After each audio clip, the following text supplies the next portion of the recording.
करवा चौथ व्रत कथा। एक साहूकार के 7 बेटे थे और एक बेटी थी। वो 7 भाइयों की प्यारी बहन थी। सभी एक साथ ही बैठकर खाना खाते थे। एक दिन कार्तिक की चौथ आई तो उसकी बहन ने करवा चौथ का व्रत रखा। सारे भाई भोजन करने आए और अपनी बहन से बोले कि आ बहन, तू भी खाना खा ले। उसकी माँ बोली, आज ये खाना नहीं खाएगी, इसका करवा चौथ का व्रत है। जब चांद निकलेगा तभी ये खाना खा पाएगी। तो उसके भाइयों ने छल कपट से जंगल में आग जलाकर छलनी में से चांद दिखा दिया। तो वो अपनी भाभियों से बोली, भाभी चांद निकल आया है, अर्घ दे दो। तो उसकी भाभियां बोली, ये तो तेरा चांद निकला है, हमारा तो रात को निकलेगा।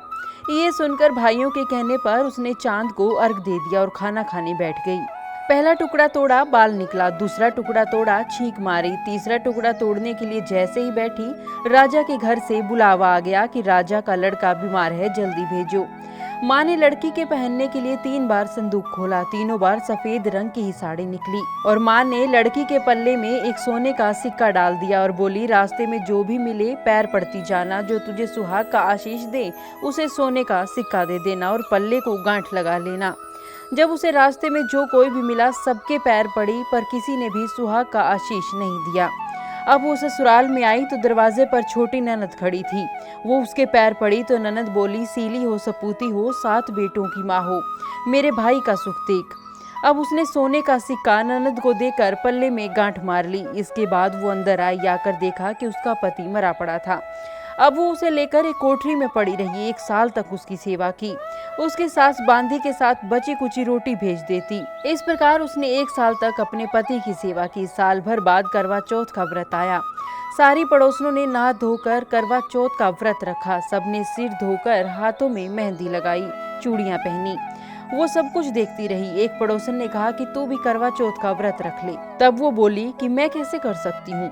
तो वो बोली कि चौथ माता की कृपा से सब ठीक हो जाएगा। उसके कहने से उसने भी व्रत रख लिया। थोड़ी देर के बाद करवा बेचने वाली आई। उसने भी कहा कि ए करवे वाली, मुझे करवा दे जा। वो कहने लगी, मेरी दूसरी बहन आएगी, वो तुझे करवा देगी।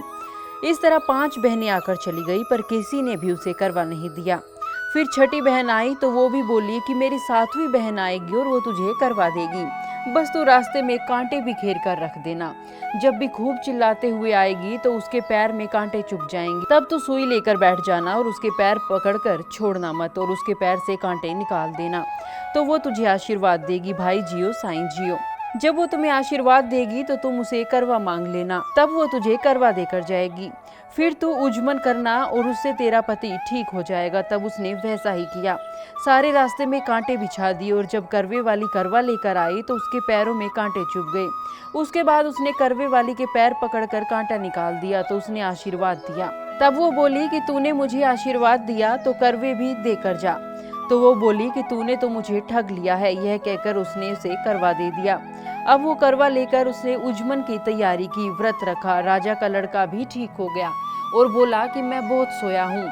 तब वो बोली कि सोए नहीं, मुझे 12 महीने हो गए हैं आपकी सेवा करते हुए। फिर उसने चौथ माता का उज्मन अच्छी तरह से किया। अब उसने चौथ माता की कहानी सुनी। तब वो दोनों चौपड़ खेलने लग गए और इतने में उसकी बांदी तेल की फली और गुड़ की डली लेकर आ गई। दोनों को खेलते देखकर सासू से जाकर बोली, महलों में खूब रौनक है, बहू चौपड़ सार खेल रही है। इतना सुनते ही सासू देखने के लिए आई। दोनों को देखकर बेहद खुश हुई। बहू ने सास के पैर दबाए और सासू बोली कि पूरा सच बता, तूने क्या किया है। उसने सारा हाल अपनी सासू को बताया तो राजा ने सारे शहर में ढिंडोरा पिटवाया कि अपने पति की सुरक्षा के लिए सभी बहनें करवा चौथ का व्रत रखें। पहले करवे को अपने पीहर में जाकर उज्मन करें। हे चौथ माता, जैसा राजा के लड़के को जीवन दान दिया है वैसा सब किसी को देना। कहानी सुनते समय कटोरी में चावल लें और चांद को अर्घ देते समय ऐसा 7 बार बोलें। चंदा ए चंद्रावलिए, चंदा आया बार में, उठ सुहागन अर्घ दे, मैं बैठी थी बाट में।